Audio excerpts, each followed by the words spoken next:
this video, we'll be recreating the Instagram logo. And this is a logo that is very popular. I mean, I'm sure if you are watching this video, you have an Instagram account and you're already familiar with the logo. You might have not pay a lot of attention to it in the past, but we'll actually be recreating it in this video. So still on our class 1 document, we would be creating the Instagram logo on this same document. And the way to go about that is to create another page. To do that, you can come to the bottom of your screen where you have the page 1 text, and just beside that there is a plus icon. Click on the plus icon. This automatically creates a new page that you can work on. So like we did in our previous video, we'll be bringing a reference of the Instagram logo, and to do that, you know the shortcut Ctrl+I. So I have a reference, so I will import it just like this. The tool we'll be using the most in this video is the rectangle tool, and that is above the ellipse tool that we used in our previous video. Just click on the rectangle tool and right click, then drag. And you notice that just like the ellipse tool, it is not giving us the perfect shape that we want.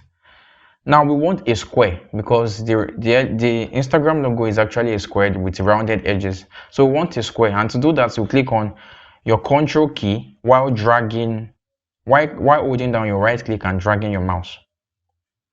So by doing this, we now have our square. Now the next thing we want to do is we want to round the edges of this square. To do that, we'll use the shape tool. We'll be using the shape tool.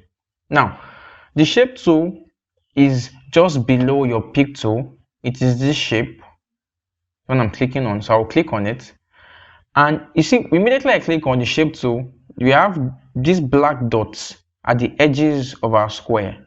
So what I'll do is I'll click on them, click and drag inward. I'll drag inward, and you see that the magic happen immediately. The more you drag, the more curved the edge will be.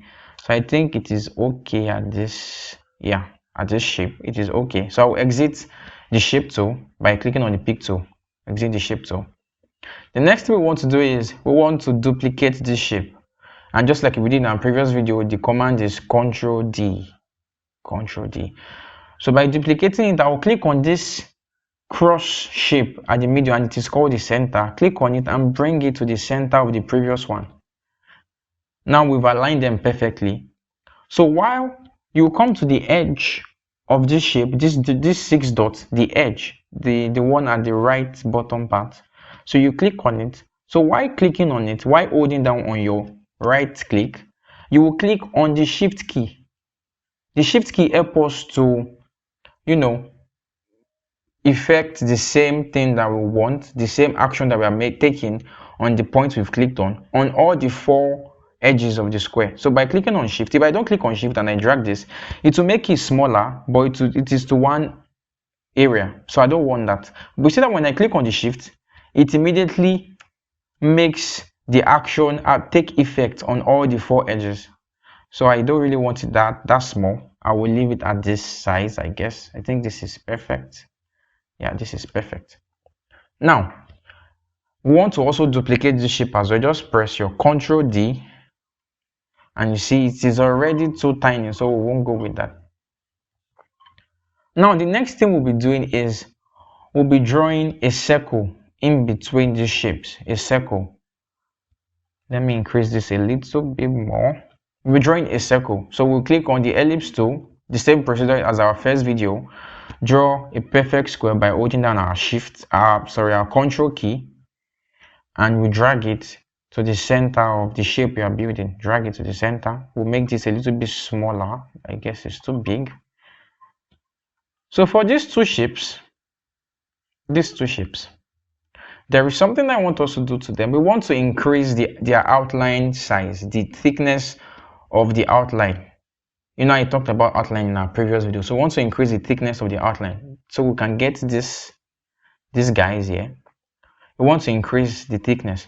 So see, by clicking on the 2 of them, and the way to do that is you can either hold and drag and select the 2, not the 3, the 2, or you can click on this shape, hold down your shift key, click on the second shape. It will have selected the 2 shapes together. So we'll come to this part of the screen, and you will see that we have like a pen to a pen icon. Just beside it, you can increase the thickness of the outline. So I'll set mine to 2 points, but that is very, very small. Let's go with 8. Yeah, 8 is better. 8 is the perfect option. So what we want to do next is we want to convert these two guys into an outline. So after selecting the two of them, come to the menu bar and click on Object, the Objects tab. So after you've clicked on the Objects tab, you locate the Convert Outline to Object option. So just click on this option.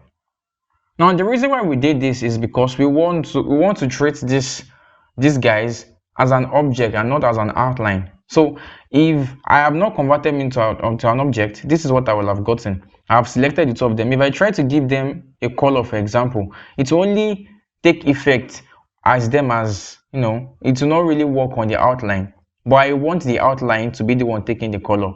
I know you can say, hey, why we can remove the color inside and give the outline the color that we want, but this will not work when we are scaling things up. Take for example, I want to increase the size of this now. You see that it will be getting thinner, and we don't really want this. And as I reduce, it will get so bulky or so thick that it is not usable. So what I want to do is I want to convert them into an object, and you can do that by going to the Objects tab and click on the Convert Outline to Object. So after you've converted them to object now, if you try to change their color, it is the outline that will change color because they're no longer outlines, they are now objects. Now, the most important part of the logo design is this, and that is the color aspect. Then after you've gotten this, the next thing to do is to get the exact color just like on the logo design. Now, to get this gradient on this logo design, I will bring out the square, bring it out of this together. I don't want it to affect them. Bring out the square, then click on the interactive fill tool. This is the way to get gradients, you guys. If you want to apply gradient to a design, you use the interactive fill tool. So I'll click on the interactive fill tool, and you know, before that, let me give this shape a color, a purple color. And you know how to get the colors required. You can use your color picker tool and locate the colors you want on this logo. Now what I would advise you to do is just get the color at the base, the color in between, and the color at the edge. That's how to get the colors that you need. So I will give this a purple color, remove the outline. After removing the outline, I would click on the interactive fill tool and just drag it across it. It will give you something like this. But looking at our reference, it is not looking like what we want. So I will change the interactive fill tool pattern. I will change the pattern. So you come to the toolbox and you click on the arrow beside this place I'm hovering my mouse over. Click on the arrow and select this option, the second option. So by selecting this option, we now have a gradient that is looking very nice. I want to drag this a little bit more. Okay, I think this is okay. Now what we want to do now is we want to get the colors. So I'll click on this first color. I'll click on this darker color rather, and select my purple. Okay, I'll close it. Select the second part, select the magenta or whatever color it is looking like, and come to the third path and select this color. I think this color works. I guess, yeah, it works. Select this color. Now you see that it's already looking something like that. You can also as well, you can remove this fourth one, or you can also give it the same color that is there. Just give it the same color. It should work, yeah. And just like that, we've been able to design something similar. Oh boy, yeah, just this. Something similar to the Instagram logo. So I'll bring this back to our original design.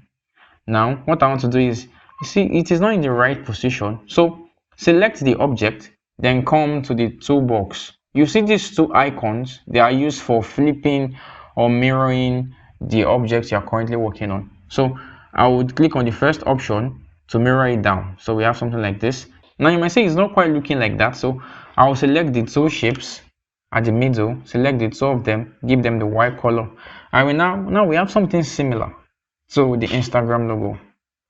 Oh yeah, I almost forgot this small circle. Yeah, the small circle. Get my circle tool, my ellipse tool, sorry, create a perfect circle, bring it over here, make it smaller, give it a white color, remove the outline, position it properly, and just like that we have the Instagram logo.